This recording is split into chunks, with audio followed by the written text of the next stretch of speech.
Maka selama ini dalam kurikulum Merdeka, kita silahkan nih Bapak, setelah mempelajari capaian pembelajaran, maka Ibu Bapak tentukan rute belajarnya.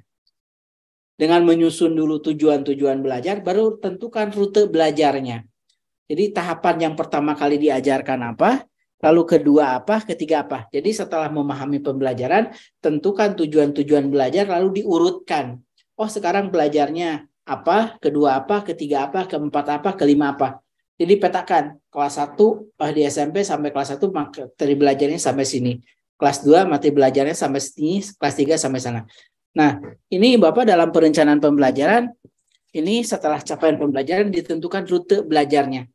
Nah, kami menyarankan menyusun rute belajar, menyusun alur tujuan belajar, itu baiknya guru mata pelajaran itu duduk satu jenjang. Jadi guru matematika misalkan di SMP, guru kelas 7, kelas 8, kelas 9 itu duduk bersama, kita tentukan yuk rute belajarnya apa. Yang pertama kali apa, yang kedua apa, ketiga apa, lalu kelas 1 sampai mana, lalu lanjut lagi kelas 2 apa, kelas 3 apa, kelas 4 apa, kelas 8 sampai mana, lanjut lagi materi per 1, kedua. Nah itu disepakati bersama rute belajarnya.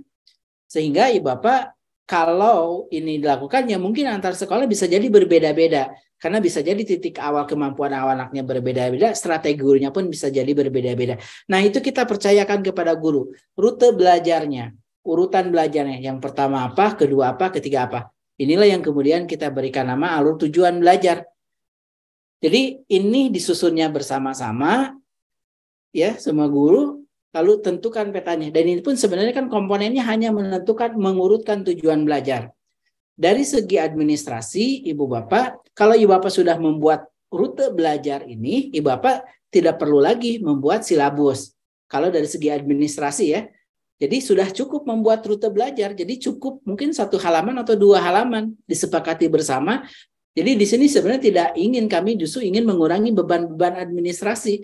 Kalau sebelumnya Bapak kan harus buat silabus ya. Silabus itu ada komponen tujuan, ada komponen materi, ada komponen asesmen, ada komponen sumber belajar ya. Cukup banyak dan masing-masing guru.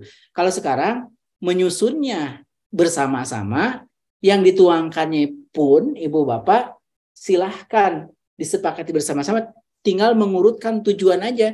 Tidak harus ada komponen-komponen lain. Yang paling penting adalah 3 komponen tadi. Ada komponen tujuan tadi yang diurutkan. Yang pertama apa, kedua apa. Jadi pekerjaannya sudah bersama-sama.